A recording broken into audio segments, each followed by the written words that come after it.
예수님이 나오시면 거의 나오는 빌런들이 존재합니다. 누구냐면 바리새인과 서기관들입니다.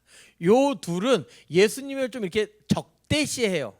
이 사람들이 사실 왜 예수님을 싫어하냐면요, 자신들이 가르친 거랑 예수님이 가르치는 거랑 좀 다르기 때문이에요. 예수님이 오시기 전까지 종교가 이 시대에 좀 많이 타락했어요. 그래서 하나님을 믿는데 이제 하나님은 믿긴 믿어요. 잘 믿는데 율법은 자기가 생각대로 한 거예요. 그러니까 율법이 많이 고쳐져 있는 거죠. 이전부터 내려온 전통들이 있었어요. 그게 뭐냐면 2절에 말하는 장로들의 전통이에요. 예전부터 내려오던 전통이다. 그래서 이제 규칙 정도로 하는 거예요. 누가 만들었어요? 사람이 만들었어요. 인간의 입장에서는 만들고 하나님을 좀 오해해서 이상하게 만들어진 거예요. 이제 사실 여러분, 하나님은 우리를요 율법으로 묶으셔서 힘들게 하시는 분이 아닙니다. 고통을 일부러 겪게 하시는 분이 아니에요. 우리가 교회를 안 다니는 분들이 흔히 하는 오해들, 특히 다녀도 흔히 하는 오해들이 뭐냐면 하나님이 인간에게 성경 그리고 율법을 주셔서 사람을 되게 힘들게 한다라는 거예요. 이런 부분들이 왜 오해가 되냐면 우리가 예전부터 있었던 여러 가지 종교들은 고행, 수행을 합니다. 그래서 하지 말라는 거 이런 것들 안 하고 이런 것들 안 해서 요만큼 뭐 하라는 것 가운데 선을 행해서 나아가게끔 하기 때문에 그렇게 생각해요. 특히 교회 제가 이제 목사라는 걸 밝히면 많은 이제 외부에 있는 분들이 그렇게 물어봐요. 아니 목사님, 제가 옛날부터 궁금했던 게 있는데 왜 교회는 술 마시면 안 돼요? 왜 교회는 담배 피면 안 돼요? 성경에 담배 피면 안 된다는 말이 없는 것 같은데 왜 안 돼요? 그러면 제가 그래요. 피세요. 예, 마시세요. 괜찮아요. 일단 교회 오세요. 괜찮아요. 예배 드려보세요. 그러다가 바뀔 수도 있고 아니면 뭐 계속 할 수도 있고 괜찮아요 라고 말씀을 드립니다. 하셔도 돼요. 율법이 앞에 있으면요, 그러니까 간단하게 설명할게요. 율법이 앞에 있으면요, 술 마시는 사람은 교회 오면 안 된다고 얘기해요. 아니거든요. 술 마시지 말라 성경에 있어요. 예, 맞아요. 요 뭐 술 마셔라 술 마시지 말라는 얘기 아니에요. 그냥 간단하게 얘기한 거예요. 그거나 사람을 미워하지 말라나 이웃을 사랑하라나 다 똑같은 율법이에요. 근데 어떤 거 하나만 가지고 그것 때문에 교회 못 나온다? 아니에요. 전혀 아니에요. 뭐 예전에 제가 되게 많이 이제 작년에 특히 많이 말했던 말인데 뭐 크록스를 신으면 교회를 못 온다? 아니에요. 슬리퍼를 신으면 교회 못 온다? 아니. 반바지를 입으면 교회 못 온다? 아니에요. 뭘 하셔도 상관이 없어요. 전혀 문제되지 않아요. 제가 그렇게 핑크색 바지 입고 설교하는 목사가 별로 없어요. 일부러 핑크색을 입은 것도 있는데 핑크색 바지를 입었다고 설교를 안 할 수 없고 뭐 운동화를 신고 정장을 입고 그건 그 사람에 맞춰서 그 상황에 맞춰서 그 무리들 안에 어떤 규칙에 맞춰서 할 수 있어요. 하지만 이게 교회 나오고 못 나오는 문제는 아닙니다. 왜냐하면 우리 모두는 죄인이에요. 우리 모두 죄인이에요. 여러 가지 죄들이 있어요. 그 가운데 하나님 성령님께서 우리를 변화시키는 과정 가운데 우리가 있는 것 뿐이에요. 그래서 상관없어요. 그런데 자꾸 하나님이 그걸 막게 하신다라고 오해해요. 여러분, 그걸 막게 하시는 이유는요, 인간에게 해롭기 때문이에요. 술 마시지 말라라고 제가 여러분에게 말을 할 수 있으려면 저도 탄산을 끊어야 돼요. 몸에 안 좋잖아요. 탄산을 먹으면 몸에 안 좋기 때문에 내 안에 있는 성령 하나님께서 슬퍼하실 수 있으니까 나도 탄산을 끊어야 돼요. 나도 살을 빼야 돼요. 뺄 건데. 네. 그런 여러 가지 부분들이요, 그게 예수님께로 나오는데 문제가 되지 않는다는 거예요. 이 말은 뭐냐면 율법이 앞이 아니라는 거예요. 그런데 이 당시에는요 율법이 앞이었어요. 이렇기 때문에 안 돼, 이렇기 때문에 안 돼, 이렇게 때문에 우리에서 멀어져야 돼 라고 생각했던 거예요. 이 당시는요. 바리새인과 서기관들이 여지껏 그렇게 말하고 살아갔는데 갑자기 예수님이 딱 나타나셔서 어때? 와 괜찮아 라고 하고 계시는 거예요. 그렇게 비판이에요. 그래서 예수님을 죄인이라고 비판해요. 그래서 그 죄가 뭐가 있는지 찾고 있는 중인 거예요. 지금 말씀도. 그런데 갑자기 새 계명을 주신다고 하면서 사랑이 먼저라고 말씀하시니까 얼마나 싫겠어요. 오늘 본문도 같아요. 바리새인과 서기관들이 또 이제 예수님 앞으로 나아갑니다. 왜요? 문제점 찾으려고. 그러다가 발견해요. 드디어 발견합니다. 예수님한테는 발견을 못하는데 제자들 중에 몇 명이 손도 안 씻고 떡을 먹는 거예요. 이거다. 예수님께 말합니다. 당신의 제자들은 장로들의 전통도 안 지키고 부정한 손으로, 더러운 손으로 떡을 먹었습니다. 이 말이 뭐냐면 예수님께 제자들 잃는 게 아니에요. 예수야, 너 의로운 척 하는데 너네 제자들 더러운 거나 신경 써, 이 얘기예요. 거기에 예수님이 이렇게 말씀하시죠. 너희들은 장로들의 전통이 먼저냐 하나님의 계명이 먼저냐 라고 얘기하는 거예요. 여러분은 어떻게 생각하십니까? 오랜 시대의 전통이 먼저인가요? 하나님의 계명이 먼저인가요? 교회 규칙이 먼저인가요? 하나님의 계명이 먼저인가요? 우리가 어떻게 살아가야 되는지에 대한 답은 우리가 이미 알고 있습니다. 하나님의 계명이죠. 우리 안에 장로들의 전통이 없었는지, 무엇이 앞서야 하는지, 우리가 선택할 때 무엇을 고려해야 되는지에 대해서 오늘 좀 살펴보는 시간이 되었으면 좋겠어요. 그래서 첫 번째로 하나님은요, 중심을 보십니다. 우리는 겉모습에 신경을 많이 써요. 타 나라에 비해서 더욱 우리나라가 남에게 보이는 부분에 신경을 많이 써요. 그게 나쁜 거라고 생각하진 않아요. 그래서 화장품도 발달하고 뭐 의류 산업도 발달하고 성형도 발달하고 뭐 여러 가지 것들이 겉모습에 대한 부분들이 많이 발달한 나라이기도 합니다. 저도 핑크색 바지를 입었잖아요. 이게 요즘에 유행한대요. 이렇게 넓은 통바지가. 그래서 한번 입어봤어요. 몸뚱이가 비루해도 이제 옷이라도 잘 입어야 깨끗해 보일 수 있잖아요. 뭐 그냥 여러 가지 트렌드나 뭐 이렇게 따라가는 사람들 참 많을 겁니다. 좋아요. 겉모습 잘 가꾸는 거 좋아요. 여러분 생각해보세요. 제가 여기서 더벅머리로 나와서 여기 뒷머리 여기 떠갖고 자다 일어난 머리로 이렇게 오시면 여러분 이 머리만 봅니다. 아, 저 머리 내려드리고 싶은데. 네, 아니죠? 괜찮죠? 그리고 또 속마음이 어떻든지 좀 예의를 갖추며 이렇게 우리가 사람들을 대하죠. 왜냐하면 겉으로 보이는 모습들이 좋아야 되기 때문입니다. 나 저 사람 싫다고 대놓고 나 당신 싫어요. 싫어요. 재수 없어요. 냄새나요. 막 이렇게 할 수 없잖아요. 우리가 예의를 지키며 살아가잖아요. 겉모습으로. 이렇게 우리가 사는 세상은 겉모습으로 보이는 것이 중요한 세상입니다. 제가 잘못했다는 말이 아니에요. 그런데 그 각자 원하는 대로 살아가도 큰 문제가 없어요. 그건 뭐 자신이 뭐 이렇게 전 처음 들었는데 지난주에 트민녀라는 얘기하세요. 트렌드에 민감한 여자라고 합니다. 뭐 트민남, 트렌드에 민감한 남자, 뭐 이렇게 얘기하는데 전 그런 것 잘 몰라요. 그런데 몰라도 상관없고 알아도 상관없고 그런 거는 전혀 상관이 없습니다. 그래서 우리의 속이 검은색이어도 하얀 척하고 살아갈 수 있어요. 올바르게 살지 못해도 올바르게 사는 척할 수 있어요. 가면을 쓰고 살아갈 수 있다라는 거예요. 그리고 나를 보호하기 위해 큰 벽을 세워놓을 수도 있습니다. 그런데요, 하나님은 우리의 중심을 보신다는 거예요. 우리가 세상을 살아가다 보니까 자꾸 겉모습에 여러 가지 것들을 표현해요. 그러다 보니까 하나님도 나의 겉모습에 속을 줄 알아요. 내가 기도할 때 거룩하게 기도하면 하나님이 내가 거룩한 줄 안다고 착각할 수 있어요. 아니에요. 하나님 중심을 보세요. 다 아십니다. 내가 아무리 거룩한 척해도, 내가 아무리 착한 척해도, 내가 아무리 거짓말을 잘해도, 내가 아무리 연기를 잘해도요, 하나님은 아십니다. 겉모습이 어떠해도 하나님에게는 전혀 문제가 되지 않습니다. 오늘 말씀해 보니까 11절에 고르반이라는 단어가 나옵니다. 이게 뭐냐면 뜻은 하나님께 드림이에요. 고르반, 하나님께 드림이에요. 근데 이 당시 사람들이 고르반을 어떻게 사용했냐면 자신의 재산을 하나님께 드리기로 약속하는 걸 고르반이라고 하는 거예요. 고르반했습니다. 내 돈은 다 하나님의 것입니다. 이거예요.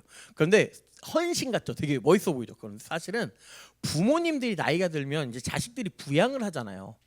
그런데 이 부양하는 돈이 아까운 거예요. 그래서 고르반이라고 해서 내 돈을 묶어버립니다. 그래서 부모님이 좀 이게 도와줘야 돼, 뭐 부양을 해야 되는데 나 고르반했어. 나 하나님께 다 드렸잖아. 내가 부모님께 드릴 수가 없어. 아쉽네, 안타깝네. 이렇게 하고 있는 거예요. 내 돈이 아니라 하나님의 돈이기 때문에 난 부모님께 드릴 돈이 없다 해서 부양을 거절하는 거예요. 그리고 뒤로는 이제 짜고 드리지 않는 거죠. 그러니까 예수님이 너네는 고르반이라고 하면서 부모 공경도 안 하면서 무슨 발이 많냐.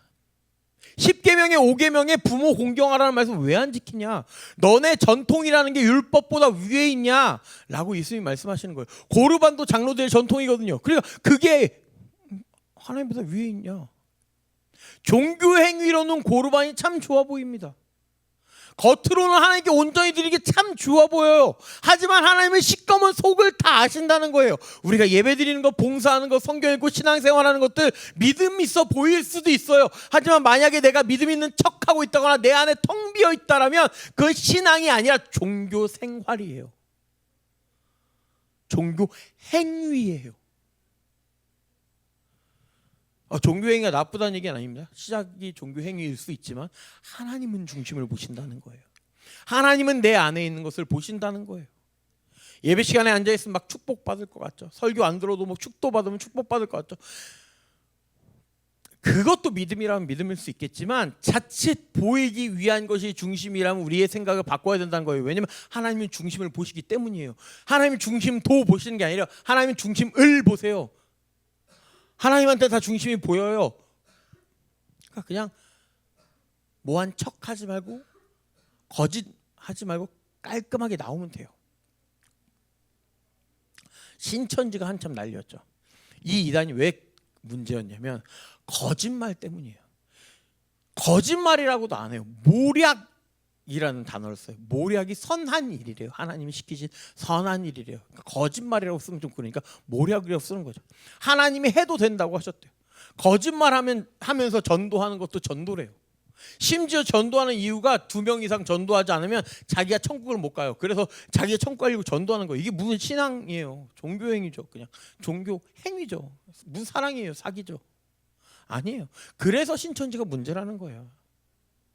하나님은 우리가 속일 수 있는 분이 아니에요. 애초에 우리는 하나님 앞에서 어떤 가면도 쓸 수 없어요. 그러니까 하나님 앞에 안 꾸미셔도 돼요.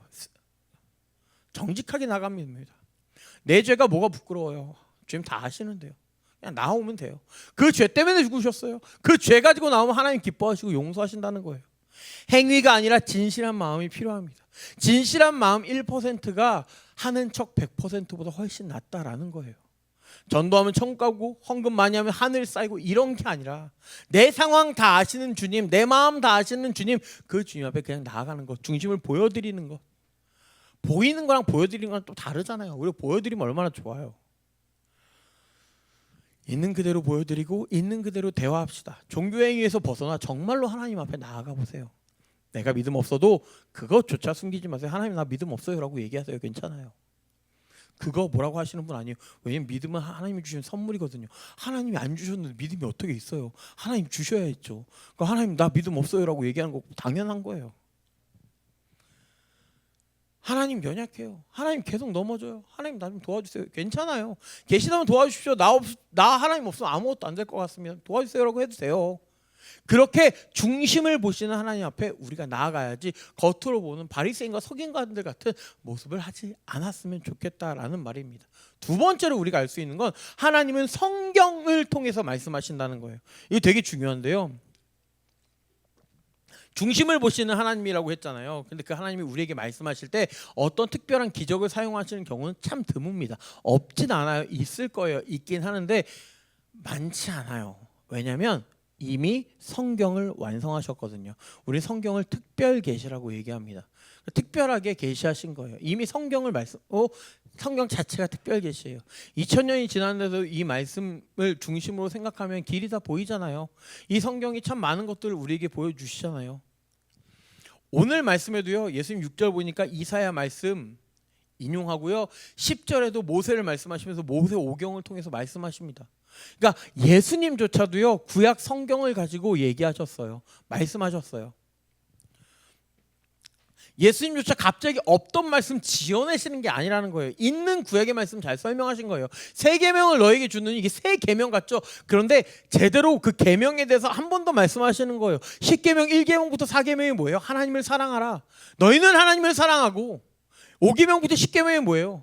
이웃을 사랑하라는 거예요. 내 몸과 같이 이웃을 사랑하라. 그러니까 그 계명이 똑같은 얘기예요. 구약의 얘기예요. 그 말씀을 다시 한번 전하시는 거예요. 없었던 얘기를 하시는 하나님이 예수님이 아니라는 거예요. 말씀이 육신이 되어 이 땅에 오신 예수님조차도 말씀으로 얘기하시는데 그 어떤 누가 말씀이 아닌 걸로 얘기하겠습니까? 13절에 이제 전통을 가지고 하나님의 말씀을 폐하려 하고 있냐라고 말씀하시는 거예요. 너네가 지금 말씀을 가지고 얘기하지 니네들 전통 가지고 니네가 이렇게 했으면 좋겠다는 것 가지고 왜 다른 사람들을 묶어내느냐라고 얘기하는 거예요. 살아가면서 얼마나 많은 일들이 있습니까? 그 중에 결정할 일은 또 얼마나 많습니까? 그래서 이제 우리가 예수님 믿는 자들이니까 하나님은 어떤 방향을 원하실까라는 고민을 이제 우리가 하게 되잖아요. 이게 좋을까, 이게 좋을까 이렇게 생각하는 경우가 많습니다. 그래서 이제 사역자들, 뭐 목사님들에게 물어보기도 하고, 이제 기도 부탁을 여기저기 하기도 하고, 이제 조언을 구하기도 합니다. 예언의 은사가 있는 사람들을 찾아가는 경우도 있는데, 이제 저희 교회 성도님들은 이제 그런 분들은 찾아가지 않으셨으면 하는 바람입니다. 예언의 은사가 있는 분들 분명히 있어요. 없다라고 생각 안 해요. 성경에도 나와요. 그런데 그 사람들이 뭐 찾아가면 갑자기 내 얼굴 보고 뭐가 나오지 않아요. 그렇게 나오는 경우는 극히 드물어요. 뭐 미래가 보이고 그런 거 아니에요. 신내림이랑 다른 게 없어요. 그렇게 얘기하는 것밖에 다를 게 없어요. 그러니까 그런 쪽으로 미혹당하지는 않으셨으면 좋겠어요. 뭐 간홍 뭐 이렇게 목사님 통해서 뭐 이렇게 뭐 어쩌고 할 수 있는데, 뭐 꿈을 꿨는데 뭐 하나님의 뜻인가? 뭐 이렇게 생각할 수 있잖아요. 할 수도 있어요. 그런데 그것조차도 말씀을 통해서 얘기하세요. 뭐 어디 말씀에 뭐 이런 말씀이 있었는데 그 말씀을 통해서 얘기하지, 갑자기 누구야 너는 너의 집을 떠나 아비의 집을 떠나 내가 원하는 땅으로 가라. 걸어가면 알아서 내가 보여주리라. 막 777번 버스가 있네. 그럼 777이니까 타볼까? 아니에요. 전혀 이상한 거예요. 예전에 한번 말씀드렸는데 각 교회마다 한 번쯤 있는 일인데 이런 일들도 있어요. 실제로 있어요. 이게 조금 가벼운 얘기로 할게요. 무거운 얘기로 하면 여러분들 힘들 수 있으니까, 교회에서 교회 열심히 다니는 청년 솔로 자매가 여자친구가 있는 형제에게 찾아가서 꿈에 하나님이 말씀하셨대요. 오빠랑 결혼하라고. 정말 많이 들은 얘기입니다. 이게 사역자들이랑 얘기하면 이런 자매들, 이런 형제들이 교회마다 있어요.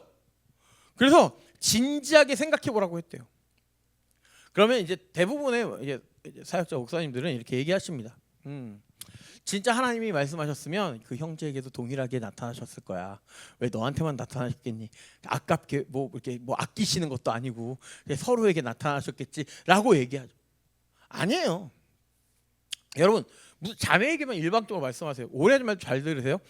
내가 꾼 꿈이 맞는지 틀린지 아는 방법 알려드릴게요. 성경 찾아보세요.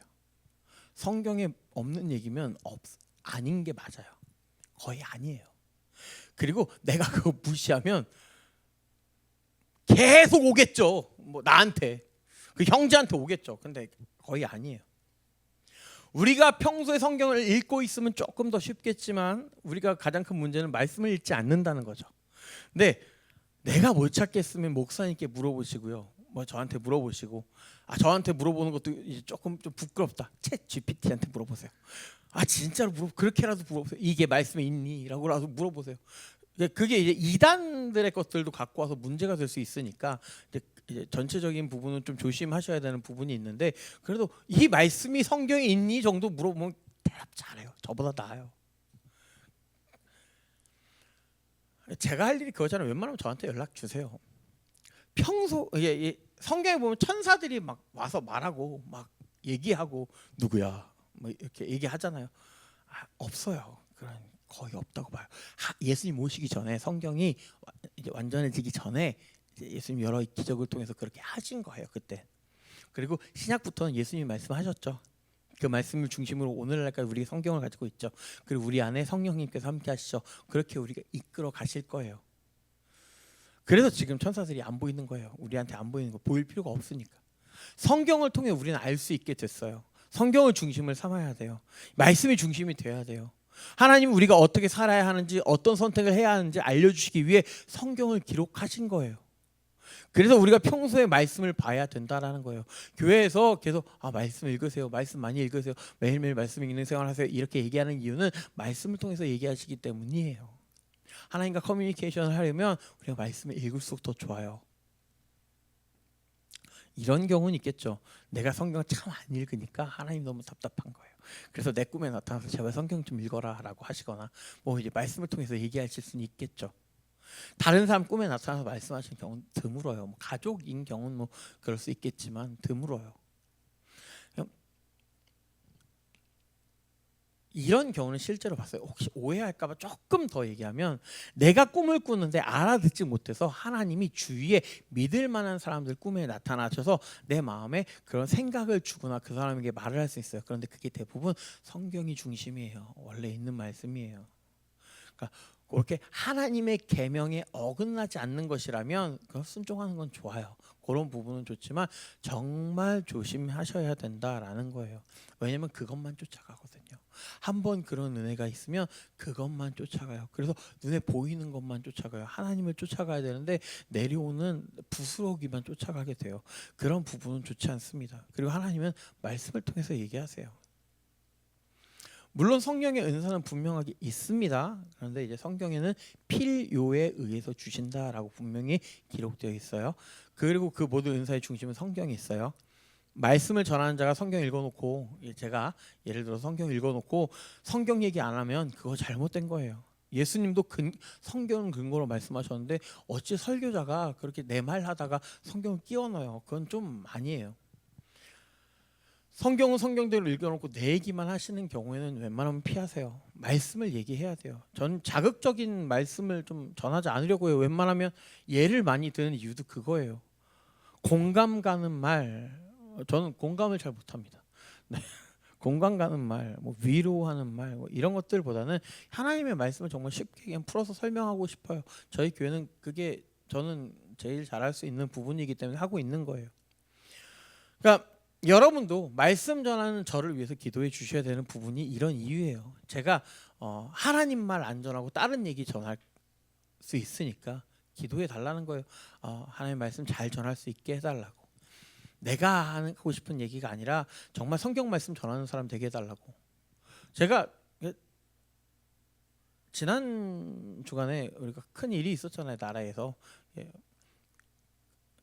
선거, 대통령 선거가 있었지만 그런 부분에 대해서 제가 언급하지 않는 것도 혹시나 제 주장이나 제 생각이 들어갈까 봐 그런 부분은 저희 교회에서 얘기하지 않으려고 해요. 제가 설교 시간에 무슨 정치에 대해서 얘기한다거나 뭐 그런 일은 없을 거예요. 나라를 위해서 기도해 주세요.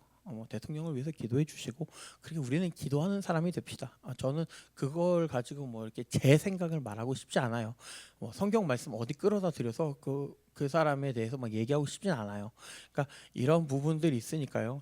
혹시 그런 부분들이 있는 이제 분들이 있다면 이분은 이렇구나라고 생각을 해주시고 기도해 주셨으면 좋겠어요. 그리고 무엇보다 하나님은요, 성경을 통해서 말씀하시고 하나님의 말씀을 대신 전하는 저희도 성경을 통해서 말해야 돼요. 그리고 여러분들도 교회 생활을 해 나감에 있어서 말씀을 중심으로 얘기해 주세요. 내가 꿈을 꿨는데, 뭐 내가 어쨌는데, 내가 어떻게 봤는데, 이런 것보다요 말씀을 통해 얘기하세요. 또 말씀을 통해 얘기하시라고 하니까 그런 분들이 있어요. 갑자기 아침마다 일어나서 성경을 쫙 펴서 아무데나 딱 찍고 오늘의 말씀 이렇게. 아니에요. 쌀 뿌리는 거랑 비슷해요. 그것도 아니에요. 그러니까 제발 좀 그렇게 안 갔으면 좋겠어요. 그냥 처음부터 읽으세요. 편안하게 읽으세요. 하나님의 말씀은 다 힘이 있어요. 10번 읽고 100번 읽고 1000번 읽잖아요. 다 틀리게 와요. 다 틀리게 다가와요. 같은 말씀도 다 틀리게 다가와요. 그리고 요즘 시대가 참 좋잖아요. 그러니까 여러분 말씀을 중심으로 하려면요, 뭐 어플 같은 경우에 그런 것들이 있어요. 아침, 점심, 저녁으로 말씀이 이제 뜨거나 나타나는 경우도 있고 하니까 그런 거 보시면서라도 하루에 3번이라도 말씀 보세요. 그렇게라도 조금씩 해보세요. 그럼 여러분의 인생이 조금씩 달라질 거예요. 어떻게 달라지냐면 하나님이 말씀하시는 게 보일 거예요. 하나님이 나한테 말씀하시는 게 보일 거예요. 바리새인과 서기관들이요, 눈앞에서 예수님이 그렇게 많이 말씀하시는데도 아무 생각 못했습니다. 저는 그렇게 나아가지 않았으면 좋겠어요. 정말 하나님의 말씀이구나, 그 말씀을 중심으로 살아가야겠구나 라는 생각으로 여러분이 나아가셨으면 좋겠습니다. 마지막으로 3번째, 하나님은 우리와 함께 계십니다. 우리 한국은 자유민주주의 나라입니다. 그래서 다수결의 원칙이 있고 소수의 의견을 존중합니다. 그런 곳에 살다 보니까 교회도 그런 곳이라고 생각하는 경우가 있습니다. 그러나 교회는 사람들이 의견을 모아서 세워가는 곳이 아니라 중심이 아닌 것에는 어느 정도 이 모든 것들이 통용될 수 있으나 기본적인 중심은 아까 말한 대로 성경이에요. 성경에서 말하는 것이 가장 우선이에요. 기독교의 핵심은 누구예요? 예수 그리스도입니다. 예수님이 이 땅에 인간으로 오시고 죽으시고 다시 살아나신 것이 기본입니다. 이로 인해 예수님을 믿는 사람들은 예수님과 같이 다시 영원히 살아간다는 것이 변하지 않는 진리입니다. 이거 교회 내에서 믿는 자들의 삶에서 바뀔 수 없는 거예요. 많은 사람들이 투표를 해서 바꿀 수 있는 것이 아니에요. 그러다 보니까 우리 기독교는 뭐라고 얘기하냐면 신본주의다라고 얘기해요. 신이 중심이다. 하나님은 선하시다. 이게 절대 명제예요.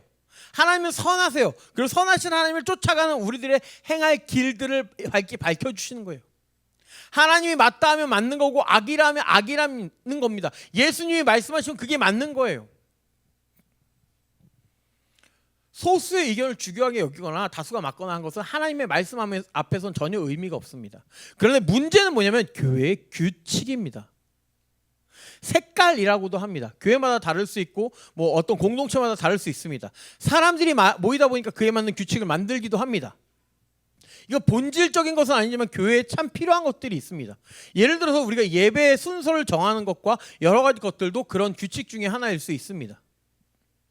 우리가 뭐 앉아서 예배를 드리고 뭐 어떻게 예배를 드리고 이런 것들도 그렇게 될 수 있습니다.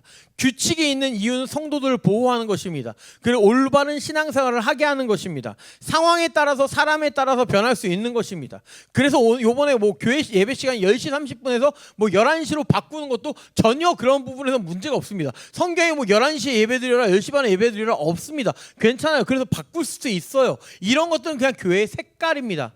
축도로 끝나건 주기도문으로 끝나건 문제가 아닙니다. 이게 색깔입니다. 그런데 이것까지 신본주의를 주장하면서 신적인 권위를 내세우는 것은 잘못이라는 거예요. 억지로 규칙을 만드는 경우는 잘못된 거라는 거예요. 그래서 목사가 신격화되기도 합니다. 이것들이 계속되면 그게 뭐냐면 이 시대의 장로들의 전통입니다. 제가 기도해 보니까 집사님은 이거 하시는 것이 하나님 기뻐하실 거예요 라고 억지로 하거나 뭐 이번 전도축제 때는 하나님이 마음을 주시는데 뭐 한 명씩 무조건 데려오셔야 돼요 왜 이런 말씀이거나 아까 말한 것처럼 뭐 설교자가 정장 입어야 되고 뭐 넥타이 매야 되고 이런 것들 뭐 반바지 입고 누가 교회 오냐 막 이런 것들 저도 어릴 때 그랬었어요. 제가 얼마나 율법주의자였냐면 어릴 때 전 대학생 때도 그랬어요. 대학생 때 부흥에 반바지로 입고 온 청소년 돌려보세요. 너 긴 바지 입고 와. 이러고 막 혼냈습니다. 아니에요. 제가 잘못했기 때문이에요. 잘못했다고 다 이제 그 친구한테도 나중에 얘기했는데 목사는 신이 아닙니다. 성도입니다. 교회 몸된 자들은 우리 모두이고 우리 모두 교회 몸된 자예요. 머리 없어요. 그리고 우리의 머리는 예수 그리스도입니다. 이거 성경에 나오는 말씀입니다. 지금 예수님이 바리새인들에게 뭐라고 하시는 이유가 무엇입니까? 리더자들로 썩었기 때문입니다. 리더자들인데 썩었기 때문이에요. 잘못됐기 때문이에요. 나빴기 때문이에요. 장로들의 전통이 말씀보다 앞에 있기 때문에 예수님이 말씀하시는 거예요. 하나님 원하시는 부분을 잊고 겉모습에만 치중하고 있기 때문이에요. 행위가 중요한 게 아니라 행위 안에 있는 진심이 중요한데 행위만 하면 끝난다고 생각하는 거예요. 무엇이 사람을 더럽게 합니까? 오늘 말씀에 있죠. 안 닦은 손이 사람을 더럽게 합니까? 그 안에 썩어 있는 마음이 사람을 더럽게 합니까? 그거 얘기하시는 거예요. 하나님은 중심을 보라고 우리에게 말씀하시는 거예요. 지금 손을 닦는 것보다 중요한 건 너의 마음을 닦고 너네들 삶을 닦으라라고 얘기하는 거예요. 누구한테 손가락질할 게 아니라 내 마음을 먼저 살펴보라라는 거예요. 물론 교회는 깨끗해야 합니다. 건물 말고 우리들 교회 몸된 우리들이 깨끗해야 되죠. 그래야 하나님이 우리를 사용하십니다. 헌신이라는 것은 내 몸 바쳐서 교회를 위해 일하라는 게 아닙니다. 헌신은 하나님의 사람답게 세상에서 최선을 다해 살아가라는 것입니다. 하나님의 자녀답게 세상에서 최선을 다해 살아내라는 것입니다. 그게 헌신입니다. 순종이라는 것이 교회에서 순종하라는 말이 아닙니다. 목사님께 순종하라는 말이 아닙니다. 하나님께 말씀에 순종하라는 것입니다. 사실 이게 어려우니까 교회에 그냥 편하게 순종하고 교회에 최선을 다해야지 생각하는 경우가 있어요. 그러다 보니까 장로들의 전통이 먼저가 되는 거예요. 목사님의 말씀이 먼저인 거예요. 성경 말씀 찾아볼 생각을 안 하니까요. 그럼 우리는 무엇을 잡고 살아가야 합니까? 성령 하나님, 우리와 함께 하시는 성령 하나님을 잡고 살아가야 된다는 거예요. 14절부터 16절의 말씀이 그거예요. 무리를 다시 불러 이르시되 너희는 다 내 말을 듣고 깨달으라. 깨달으라. 무엇이든지 밖에서 사람에게 들어가는 것은 능히 사람을 더럽게 하지 못하되 사람 안에서 나오는 것이 사람을 더럽게 하는 것이니라 라고 말씀하고 있습니다. 이게 뭐예요? 우리 안에 무엇이 있어야 되냐는 거예요. 더러운 거예요? 아니면 성령님이에요? 성령님을 내 안에 오시면 더러운 것들이 사라집니다. 더러운 것들은 우리 십자가에 모두 못 박았습니다. 우리 안에 성령님이 함께 하십니다. 그것을 14절에 말씀하시는 것처럼 듣고 깨달으라고 얘기하고 있는 거예요. 오늘 말씀은 성령님을 통해 매 순간 깨달아야 돼요. 나를 더럽게 하는 것에 어떻게 대항해야 되는지 말입니다. 성령님이 나를 움직이시면 고르반할 수 없습니다. 겉으로만 고르반하는 것이 아니라 진심으로 우리의 마음을 드릴 수 있는 것입니다. 장로들의 전통이 말씀보다 앞설 수 없습니다. 그럼 오늘 말씀 세 가지가 결국 뭡니까?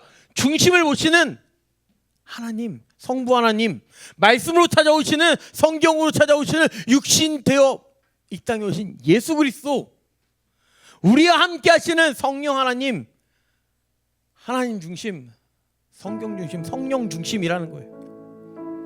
하나님 중심으로 살자라는 거예요. 그럼 무엇이 옳은지 우리도 판단할 수 있다라는 거예요. 어떻게 판단해요? 무엇이 중심인지. 하나님 중심, 예수님 중심, 성령님 중심이면 된다라는 거예요. 여러분, 우리 이 시간 기도했으면 좋겠는데요. 하나님, 내 중심이 어디에 있습니까? 겉에서 중심으로 돌아오게 해주세요. 장로들 전통에서 성경으로 돌아오게 해주세요. 여러 규칙에서 성경으로 돌아오게 해주세요. 그 수많은 나를 둘러싸는 거 있는 거 말고 성령 하나님, 그 마음에, 그 말씀에 귀 기울일 수 있게 해주세요. 중심이 무엇인지를 알게 해주세요라고. 그 마음으로 살아가게 해달라고. 그렇게 선택하며 살아갈 수 있는 우리가 되게 해달라고. 우리 이 시간 함께 기도하면서 나아가겠습니다.